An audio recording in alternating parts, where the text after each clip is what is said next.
Hi, I'm Avery, and And I'm Jonathan. we're here today to present our biology final project, The Effect of Virtual Reality on Health and Vision.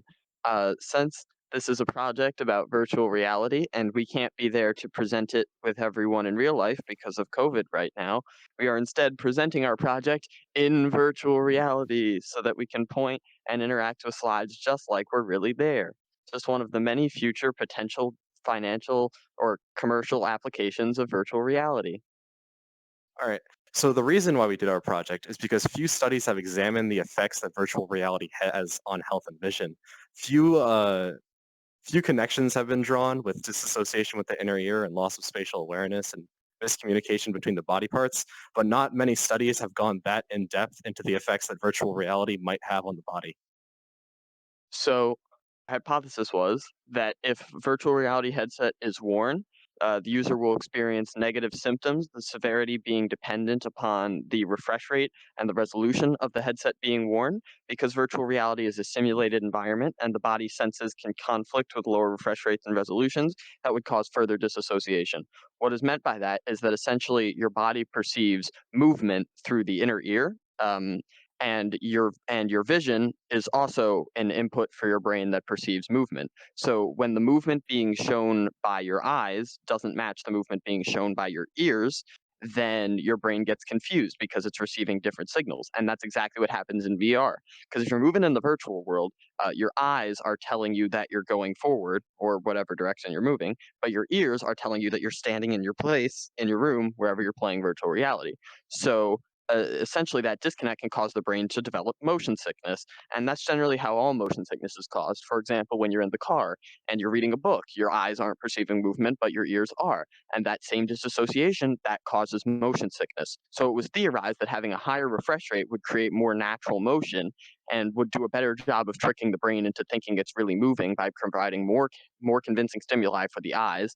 And so essentially a higher refresh rate, or the number of times a screen refreshes in a second, would cause the user to experience less motion sickness. And on the other hand, there's eye strain, which is just how hard your eyes have to work to perceive an image. And we thought with a higher resolution or a higher pixel density, the more pixels in the screen in a certain area, the less work your eyes would have to do to perceive a clear image, the less they would be focusing on things like the screen door effect, which is when you can see the space between the pixels in your headset. And the easier it would be on their eyes to play for extended periods of time, which would be better for their vision overall. So we wanted to study the effect that changing those factors would have on the quality of people's vision and motion sickness following playing in VR. So now we're moving on to the procedure. So our basic procedure was that we had individuals assigned to headsets randomly. We had 30-minute long play sessions in the game called Skyrim VR. And participants are encouraged to ask for directions that we kind of eliminate a little bit of bias in the experiment. The eye chart is used to test the effects on vision before and after the test. And a questionnaire discussing 7 selected symptoms was used. Yeah, so everyone played through the very beginning section of the game for 30 minutes. They were given guidance on where to go, so everyone got to around the same point. Everyone experienced the same stuff. So their in headset play session was essentially the same for everyone. And they were given an eye chart test where they stood 5 feet away before and after playing, immediately after, nothing in between. Kept their eyes closed from when they came out of the headset to when they took the eye chart test to see if they would do better or worse after and before and after playing, and that was, of course, to test the eye strain thing.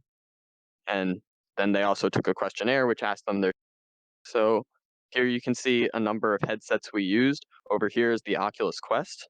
Now, the Oculus Quest is a standalone VR headset, meaning normally it runs off a special version of Android with a chipset inside, more like your phone, and it essentially renders everything inside the headset. But for this, we use something called Oculus Link, which allows you to connect a USB cable to one side of the headset and the other to your computer to make it seem like a PC VR headset, which allowed us to run Skyrim on a powerful computer and stream it to the headset. So it essentially behaved just like the Vive over there. So the Oculus Quest runs at 72 hertz. Hertz is a measure of the refresh rate of a screen, meaning it refreshes 72 times per second. And it had the highest resolution out of all the headsets, meaning the highest pixel density. So theoretically, it should cause the least eye strain. The second headset we have here is the HTC Vive, used with Valve Index controllers. so that everyone could experience smooth turning and be on an even playing field thanks to the fact that it has thumbsticks. The HTC Vive over here has a 90 hertz refresh rate, meaning it refreshes 90 times per second, so it displays a 90 FPS image, and it has the medium resolution out of all the headsets. So decent amount less than the Quest over there, but a whole lot more than the PlayStation VR. Which brings us to the third headset, the PlayStation VR. This is the second revision of the headset. There are two models. There's not big differences between either, but all you need to know is that this thing refreshes 120 times per second. This is a 120 hertz headset, and it uses an LCD panel, and it has the lowest resolution overall, so theoretically could cause the most eye strain. So the PSVR is an LCD panel, and the other two are OLED panels. Now, what's the difference, you might ask? In an LCD panel, every pixel is turned on. When it's displaying black, a pixel is dim, but it is on. In an OLED panel, individual pixels can be turned off, which means you have deeper and more realistic blacks. Now, since you can turn on and off pixels and have more realistic blacks, you get a wider color spectrum, more realistic colors. It also means the image is dimmer overall. So while OLED panels are more expensive, and OLED panels are generally have lower refresh rates because you need to turn on and off more pixels instead of just the whole panel as a entirely. That means they're not as common in VR headsets, despite the fact that they're 2 out of 3 here. The mass majority of modern VR headsets use LCD panels because you can get those higher refresh rates to reduce motion sickness. Yeah, so and they're also dimmer overall, which we also thought might reduce eye strain. And it's important for manufacturers to understand the difference when they're creating headsets, understand how those differences will affect the people that are going to be using their headsets. Because, like, if you really do need that high resolution, then you might want an LCD panel. If it's cheaper, I mean, VR is very expensive. A lot of people don't want to get into VR because they think it's too expensive for them. And so, headset manufacturers need to keep the cost of their headsets down. Just a few years ago in 2016, you had the Oculus Rift and the Vive launching at $700 and $800 respectively, which was more than anyone really wanted to pay for a VR headset at the time. But then the Quest launched at 400, and the PSVR over there also launched at 400, but it's now down to like 250. So keeping costs down is important for growing the industry, and deciding what kind of materials, what kind of panel type you're going to use is very important for that. And then also up here, lastly, you can see a picture of an HTC Vive base station. This picture was included to demonstrate how these headsets work. Essentially, they move in 6 degrees of freedom, which is up, down, left, right, and then you can turn your head up and down, turn it side to side, and left to right. So that's 6 degrees of movement that your head can move in. And in having those 6 degrees, it creates more realistic movement because obviously in real life, you aren't bound to standing still and moving your head in directions that would be 3 DOF. That can be done with a motion sensor. But what the base stations do, and all 3 of these have some form of external trackers with the exception of the Quest, which has cameras inside the headset, but they all track those 6 degrees of freedom. And having those base stations for something like the Vive, those base stations are set in place and they track the Vive's position in a 3D space to determine those 3 degrees of freedom. Just a little bit about how that works, and I thought that was worth including. All right, so this is just 2 images we have of our setup. On the left here, you see one of our participants, Michael, doing the vision test right here, which was taken before and after to compare to see if virtual reality has any effects on eye strain, whether closing or opening your eyes. And to the right here, we have an image of Michael playing virtual reality with the HTC Vive, which, as Avery mentioned, was sort of our mid-range headset. Had a very it had the mid-range refresh rate and the mid-range resolution. So this was kind of our control, and here's an image of one of our participants playing with it. All right, so this is our first table, which displays the specifications of the 3 headsets used, which, as Avery explained before, are the HTC Vive, Oculus Quest with Oculus Link, and the PlayStation VR. And Michael used the HTC Vive, Nina used the Oculus Quest with Oculus Link, and Michelle used the PlayStation VR headset. Now, the specifications for the HTC Vive are a 90 hertz refresh rate, an OLED panel type, a resolution of 2160 by 1200 across the 2 panels. For the Oculus Quest, it had a refresh rate of 72 hertz. It had an OLED panel type, a resolution of 1400 by 1600 across the 2 panels before. The PlayStation VR headset had a refresh rate of 120 hertz, a panel type that was LCD, and a total resolution of 1900 1920 by 1080, which is HD, over one panel. So what that means is essentially both eyes are seeing from the same panel. So half of this resolution horizontally, so half of 1920 is what is seen by each eye, and it's still 1080 tall. Mhm. Same thing for all three of these. Although the HTC Vive and Quest do use two separate panels, those would be the combined resolution of both panels. So you're not getting that full resolution per eye. You're essentially getting half of it. Mhm. So this is our first graph. This is the data we collected for each participant. So as you can see, here are symptoms on the bottom, the 7 we discussed before. And up here we have our questionnaire scores from 0 to 5, 1 representing absolutely unnoticeable and most likely non-existent, to 5 causing severe pain or being completely noticeable.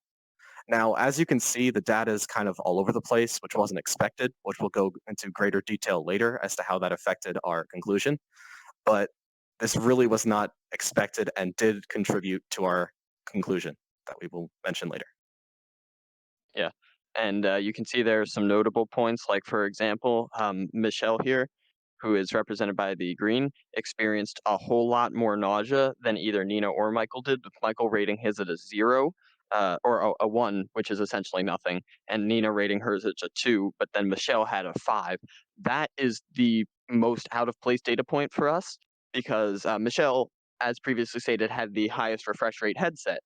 And so it was expected that she would experience the least motion sickness, but as you can see, she drastically reported a higher amount. So we'll get into more of why we think that might be in just a bit.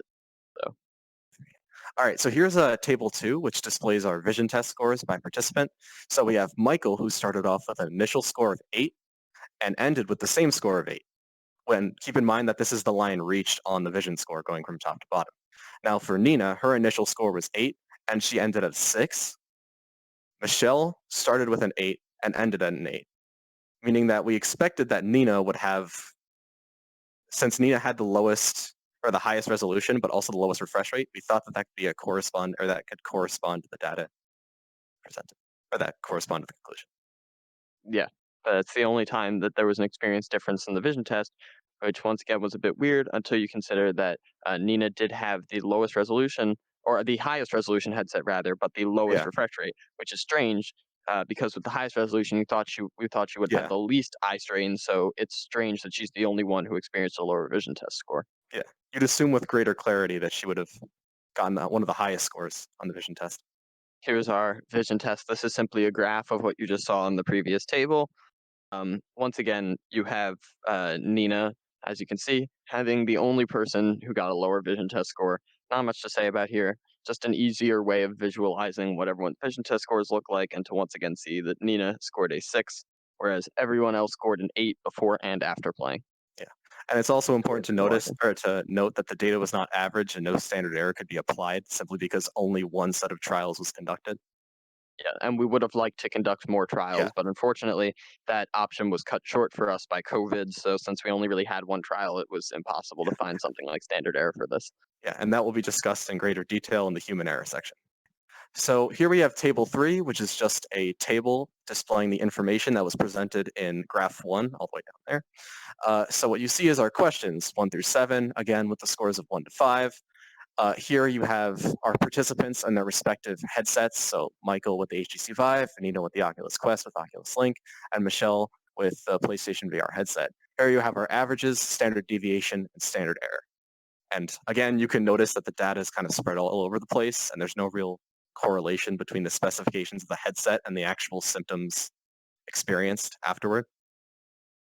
Yeah, and here you can see that the averages we took are averages of everyone's score in each category. We would have liked to be able to find averages for what everyone did by testing people multiple times. We also would have liked to test more people. Once again, that was not an option. So instead, the average, standard deviation, and standard error all reflect across all three people just to see in general what the consensus was from VR as a whole. And that's important when we get into our general conclusions later on. So this table right here is all that average data you saw in the previous graph.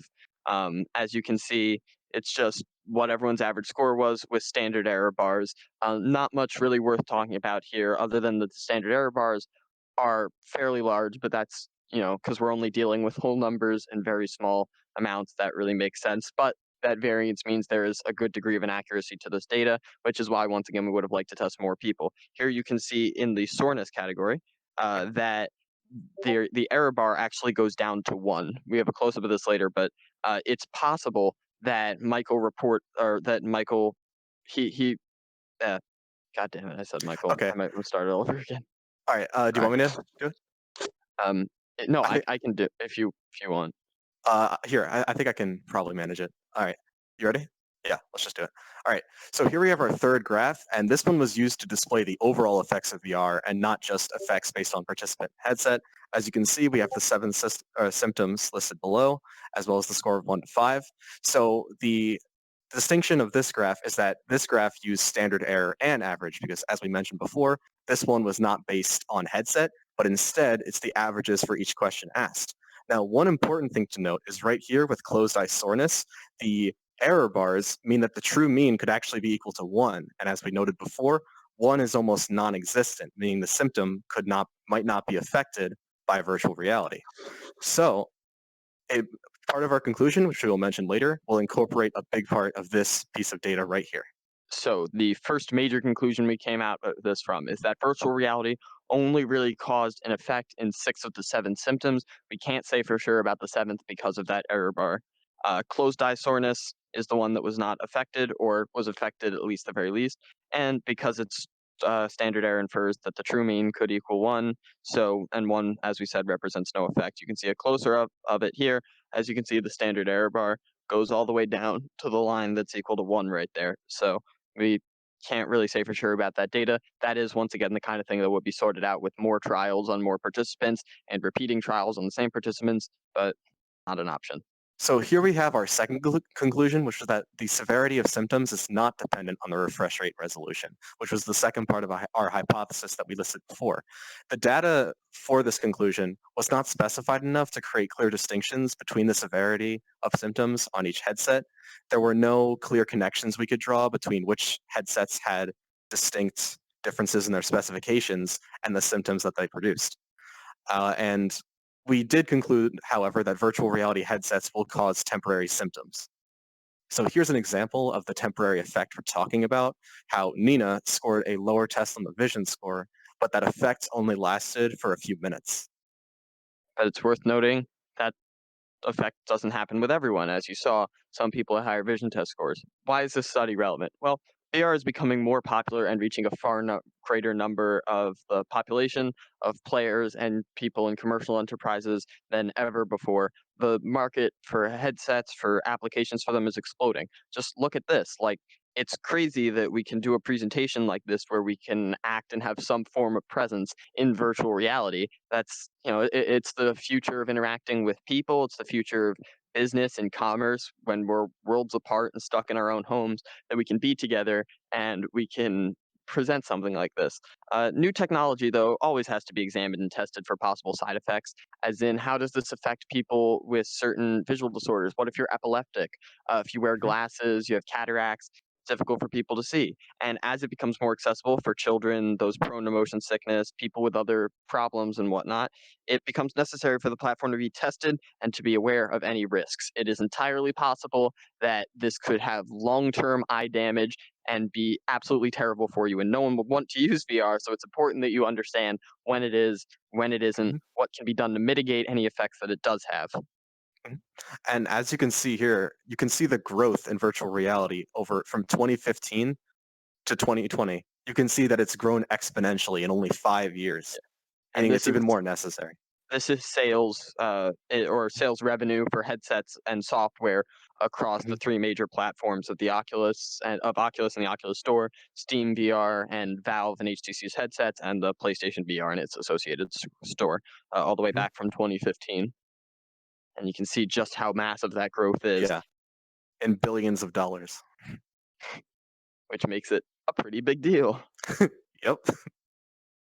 All right, so here we have our human error slide. So the first bit of error we had was that not enough trials were able to be conducted due to, as we mentioned before, the COVID-19 outbreak.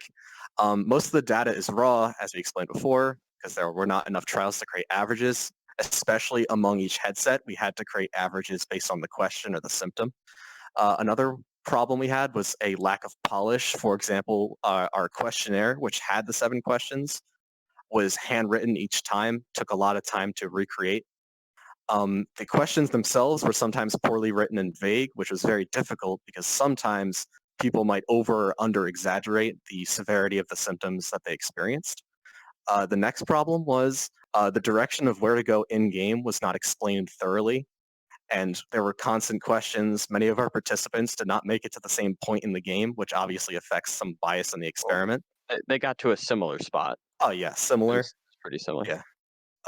Well, the rules of the experiment were occasionally not followed, the most notable of which was inconsistent timing. A lot of people asked questions, and sometimes we would pause the timer, the 30-minute timer, to allow them to get back on track, which obviously affects how much time they're exposed to the headset or exposed to virtual reality. And the Yeah. final one was sometimes we did not hit the actual frame rate itself, which means that the refresh rate variable, or we were not really testing the refresh rate variable that effectively. Yeah, so for the Vive and the Quest, we were using a laptop, which was at the time having thermal throttling issues, meaning that it was getting a little hot and that could cause frame rates to drop. So it's possible that it wasn't hitting that exact frame rate. The biggest source of human error, however, is probably that everyone is different. So when you're looking at the graph of all those weird results that don't seem to align with the hypothesis, the best thing that we can come up for to account for that is that everyone's eyes are different. Everyone has a different level of tolerance to motion sickness. It's been proven that the more you're exposed to an activity that induces motion sickness, the less likely you are to get it or to experience it. Notable with how Michael experienced the least and Michelle Mhm. experienced the most, despite the fact that Michelle Yeah. had the highest refresh rate headset. It's just different people. Different people have different tolerances to motion sickness. Different people have different strength eyes. Michelle was the Mhm. only participant who wore glasses. Yep. Michael and Nina do not wear glasses. Everyone sees differently. Everything takes a different toll on everyone's eyes. And at the end of the day, while wearing a VR headset may have a pretty sizable effect on the way you see for at least a short time afterwards, and possibly in the long run, most of it comes down to just what kind of eyes do Mhm. you have and how well are they going to put up with something like playing VR games? And that's the big difference. That's where the human error occurs. And that's what we have to sort out by testing more people in a larger scale experiment. And that takes Mhm. us nicely into what another experiment could do going on in the future. So here we have future questions and experiments to conduct. The first one that we came up with was a refresh rate and resolution experiment that could be conducted in greater detail. As mentioned before, the COVID outbreak really hurt the amount of data and the amount of conclusions we could draw, and especially the accuracy of the conclusions we drew. So we're hoping that somewhere in the future, someone or possibly us could conduct a more in-depth experiment. The second one we wanted to talk about was more headsets, such as the Acer Visor, which is far more likely to cause nausea and negative symptoms. A lot of headsets exist that are known for causing very negative symptoms, and we want to see if that's true or just a myth. The next one we came up with was a field of view, brightness, and lens type experiment that incorporates those 3 elements and those 3 variables into the experiment to see if they have any effect. Second to last one we have is whether individuals with conditions such as degenerative eye disorders are more likely to experience negative symptoms. And the final one is whether virtual reality can help individuals cope with issues in their lives or receive education. As many studies have tried to prove how new types of therapies and treatments are actually helping people with depression or helping people who suffer from various diseases. And some have even helped people overcome fears. And we want to see Yes. how that might. So, two things I just want to expand on real quick. Number one, field of view brightness and lens type test. We didn't really have a way of measuring the overall brightness of the panels that we were using, but we would have liked to be able to do that if we had the equipment. I think, or we think that would have had some effect on eye strain. Field of view, that's essentially just how far horizontally and Mhm. vertically you can see out of the headset. Because essentially, when you're in a VR headset, it's kind of like looking through ski goggles almost, where the sides of your field of view vision are kind of blocked off. For some people, that helps prevent motion sickness. So we'd like to test that. And then finally, lens type, the lens of the headset, which essentially is what helps your eyes blur the two images into one image, is very important because that can also help determine the field of view, the amount of distortion put on the image, just how clear it is, whether when you're looking at a bright white on a dark black, whether that looks smeary or you see artifacting on screen. So lens is a big part of that. We like to test that as well. And then finally, this last bit about virtual reality helping people overcome certain issues. Anxiety, social anxiety, depression are big things that are being tested in VR. Right now, we're using VRchat to present this, which is a platform for Mhm. people to come together and talk to each other, hang out in virtual reality. And that's massive for people who struggle to go out and talk and interact with people in the real world because being able to do that and have that level of expression with each other and speak to people just like seeing someone face to face is massively important for helping people who suffer from things like social anxiety. And there have been a number of other tests and experiments into working with those things. There are a lot of experiments, as shown in the picture, that was from an article about how Yeah. people with dementia are Mhm. being treated with virtual reality and the elderly. And it's very Yeah. interesting all the things you can do with this medium because it's so inherently immersive that you can really bring people into experiences they wouldn't otherwise experience to help them with these deep rooted issues that they may have. Yeah. And that's something we would love to explore in the future, in addition to all these other Yeah. things. And of course, just doing this test with more people, which And I one know I've important said over and over again. and one important thing to add to what Avery said is the accessibility of this platform. Since it doesn't really require a lot of specific, button inputs, it relies on your own body movement. People like the elderly or people who don't have a lot of experience with VR can still benefit from this platform. As Avery mentioned, this woman who suffers from dementia, she's working to treat her condition with virtual reality, which she is able to interact with simply because of how accessible the platform is. So to summarize the whole experiment, the basic premise was that three test subjects were asked to play a game called Skyrim VR for 30 minutes, and each of them had three different headsets, as we mentioned, HTC Vive, Oculus Quest, PlayStation VR. They were all a vision test was used to determine any possible eye or symptoms related to the eye or vision. They were asked to rate how they felt on a scale of 1 to 5 in a variety of categories that all discussed possible symptoms. The effects of VR may be more, and our conclusion is that the effects of VR may be more dependent upon the person playing than the headset itself, although the headset likely also contributes. Yep. So thank you so much for watching our presentation. We hope you enjoyed it, maybe learned something about Yeah, VR headsets, how they work, and all the cool things you can do with this medium yeah, going forward. If you didn't know virtual reality existed, I highly recommend it being something you check out, you try. There's so many different places that this can go, and it's something that Jonathan and I and yeah, a bunch more people are really excited about in the future. yeah. And it was awesome to have the opportunity to conduct this experiment and show it off to all of you. So thank you so much for Thank you. watching. Is there anything else you wanna say? Or No, I think you covered it all. We're all really excited to present this information, and this is a growing medium of entertainment. We're really excited that it's grown and companies like Valve are putting more support into it. And we're really hoping that future experiments can be conducted to delve more into this issue. alright. Thank you. Thank you. Yay.